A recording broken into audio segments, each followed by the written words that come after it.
Olá! Quem não conhece alguém com Alzheimer? E hoje, conversando aqui com o Dr. Gustavo, perguntando, né, o que tem mais, Parkinson, doença de Parkinson ou doença de Alzheimer, ele fez, assim, um comentário, assim, bem largo, Alzheimer. Quer dizer, que é uma realidade hoje. De quantos em quantos brasileiros a gente colocaria que hoje está sendo um número razoável para a gente acertar as estatísticas? E bem-vindo, Gustavo, mais uma vez no programa Mais Saúde. Privilégio, muito obrigado pelo convite. Quando nós falamos em Alzheimer, nós falamos em demência. E as demências, obviamente que existem outras demências. Além de Alzheimer, nós temos corpúsculos de Lewy, né, corpos de Levy, nós temos a demência de Pick, a demência de Huntington, temos a vascular, a frontotemporal, temos até uma variante da Creutzfeldt-Jakob, a doença da vaca louca, que é uma demência. Essas as irreversíveis, temos Parkinson, que pode chegar a uma demência. Alzheimer corresponde a 65% das demências, a demência mais prevalente é Alzheimer, muito à frente das outras. Depois a vascular, Parkinson não é uma das mais prevalentes ainda, mas Alzheimer é mais preocupante. Estima-se no Brasil, o Brasil tem hoje aproximadamente 27,5 milhões de idosos, não com Alzheimer, né? 27,5 milhões de idosos, dos quais estima-se que 2 milhões têm Alzheimer. Por que estima-se? A Associação Brasileira de Alzheimer, a ABRAS, o último levantamento que ela fez foi em 2016, onde ela apontou 1,2 milhões de idosos na população daquela época. Então hoje estima-se 2 milhões. E o detalhe mais incrível é que metade desses idosos não sabe que tem a doença, eles não foram diagnosticados. E se há uma doença que precisa de diagnóstico prévio, essa doença se chama Alzheimer. Pois é, esse que é o problema. E como que é o diagnóstico? Diagnóstico prévio, vamos dizer assim, deixa eu ver se eu já não estou, porque eu não estou sentindo nada, mas será que eu não tenho já um pezinho no Alzheimer? Como que tem que fazer? Hoje o geriatra, o médico, o neurologista ou mesmo o psiquiatra, os médicos que fazem o diagnóstico, eles vão precisar usar uma série de exames para, em conjunto, chegar a uma hipótese diagnóstica muito forte. É muito difícil essa hipótese ser dada num caráter de previsibilidade. Olha, pode ser que você venha até a doença. A gente está caminhando para chegar nisso. Até depois, se puder, quero falar um pouco da minha pesquisa e da pesquisa de outros cientistas. Mas hoje o diagnóstico de Alzheimer ele é feito com base em avaliações de imagem, principalmente a ressonância magnética, que é um dos exames mais utilizados. Os exames hematológicos, bioquímicos, sorológicos, então a gente vai avaliar hemoglobina, plaqueta, B12, vai olhar, um dos primeiros exames que o médico faz é o VDRL, que é o de sífilis, para ver se não é uma neurosífilis, que os sintomas são muito parecidos, né? E vai olhar também as frações, importante, hoje a gente tem olhado também as frações de hormônio tiroidiano, T3, T4, TSH, que tem uma relação, pode ter uma relação com a demência. E a terceira via, então, imagem, sangue, e a terceira via, comportamento. Aí, esse é importante, onde o médico vai fazer uma avaliação de mini exame do estado mental, mini mental, para avaliar a questão da cognição, que o paciente em Alzheimer, ou em boa parte das demências, ele tem o que a gente chama de declínio cognitivo. Então ele vai perdendo a cognição. E o que é a cognição, para as pessoas saberem? Cognição é a capacidade que você tem de interagir com o meio que você vive. É você ter fluxo de pensamento, você ter memória, você conseguir ter aprendizagem, você conseguir ver um objeto e identificar o que você está vendo, articular uma frase e falar essa frase foneticamente. Então, esses exames, Mini-Mental, INPI, que é o Inventário Neuropsiquiátrico, todos eles em conjunto, o médico vai, então, poder lançar esse diagnóstico. Mas em caráter de previsão, hoje ainda a gente não consegue.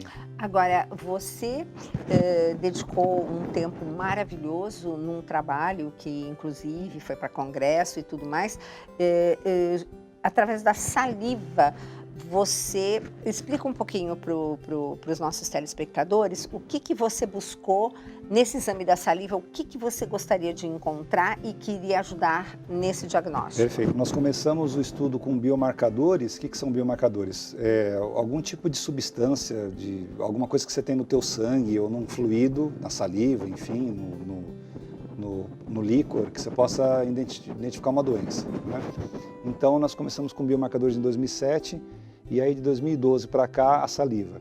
Na saliva, a viabilidade de diagnóstico de Alzheimer, porque nós identificamos 2 proteínas na saliva, que estão diretamente relacionadas com o avanço da doença, a proteína tal e a beta-amiloide. E agora, recentemente, no pós-doutorado que eu estou concluindo lá em Ribeirão Preto, na medicina, na USP, nós utilizamos outras substâncias também, além dessas que a gente encontrou na saliva. A gente deve fazer essa publicação esse ano e tem resultados muito interessantes que mostram que há possibilidade de se identificar precocemente, porque a doença de Alzheimer, a ciência demonstrou que o processo de neurodegeneração ele começa em até 30 anos antes. Uau.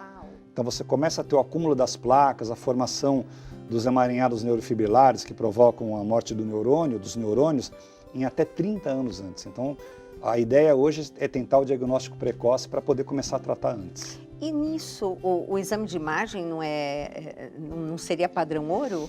Ele, para identificação precoce, ele não consegue detectar, porque esse início de processo neurodegenerativo, ele ainda está tão precoce que ainda não dá para ver nenhuma formação ali. Entendi. É porque quanto mais cedo você descobre que está iniciando esse processo, mais cedo se trata. E como se trata hoje, por exemplo? Essa é a grande pergunta que geralmente me fazem quando a gente fala sobre isso.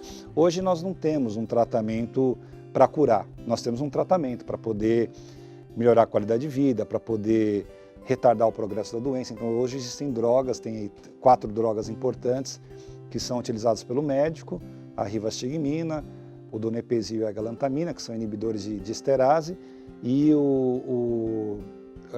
a memantina, antagonista de glutamato, e o donepezil, galantamina e rivastigmina, que são inibidores de esterase. Então essas drogas vão ser utilizadas dependendo do estágio que a doença está, e a pessoa consegue ter uma qualidade de vida, uma sobrevida, mas não vai impedir o avanço. Sim, é como se você descesse uma ladeira abaixo, mas com o freio de mão puxado. Hoje tem pessoas, tem casos, tem relatos de pacientes que vivem até 16 anos com Alzheimer, 12 anos, a média anterior era 5, 6, a gente chegou a 10 anos, então depende muito do momento em que a doença é identificada, por isso que é muito importante, aproveita aqui o teu programa, para dizer para as pessoas, logo a partir dos 50 anos, geriatra não é o médico, as pessoas acham que o geriatra é o médico do velhinho, né, que está ali quase, não, o geriatra aos 50 anos, você tem que fazer uma avaliação geriátrica, nem que seja para ele falar para você, está tudo bem, tranquilo, porque ali, claro que a partir dos 50 anos, se tiver alguma evidência, você consegue começar a fazer um tratamento,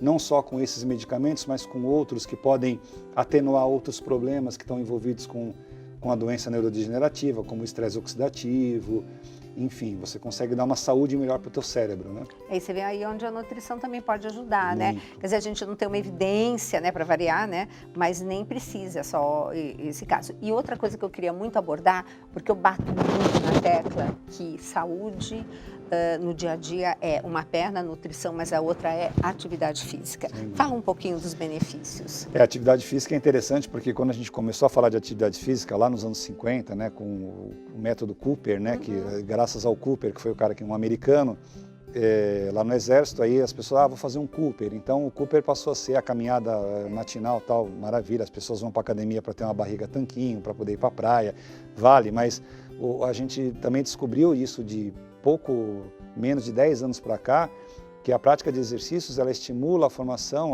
de uma substância chamada irisina, e os cientistas daqui da Federal do Rio de Janeiro contribuíram muito para essa descoberta, e essa substância, ou seja, relacionada com o exercício, ela ajuda a formação da massa branca.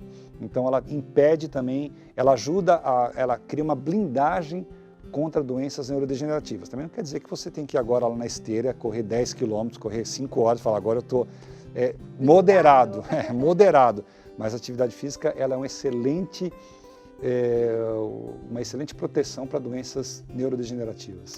Agora, a gente só consegue em laboratório de pesquisa fazer esse teste da saliva, né? Nós estamos agora numa fase importante, que é a captação de recursos. Eu abri uma startup para isso, porque a ideia é desenvolver um devicezinho mesmo, um dispositivo, para esses testes serem feitos, então validar o teste, claro, a gente não está dizendo aqui que agora a gente descobriu o diagnóstico pela saliva, mas avançamos muito nisso e em breve espaço de tempo eu quero poder voltar aqui e falar isso para você, que a gente desenvolveu alguma coisa, essa é a ideia. Se Deus quiser. E muito obrigada pela sua dedicação, porque são pessoas como você que fazem a diferença na história da saúde de todo mundo. Bom, queridos e queridas, era isso que eu tinha para hoje. Um beijo grande e até o próximo Mais Saúde.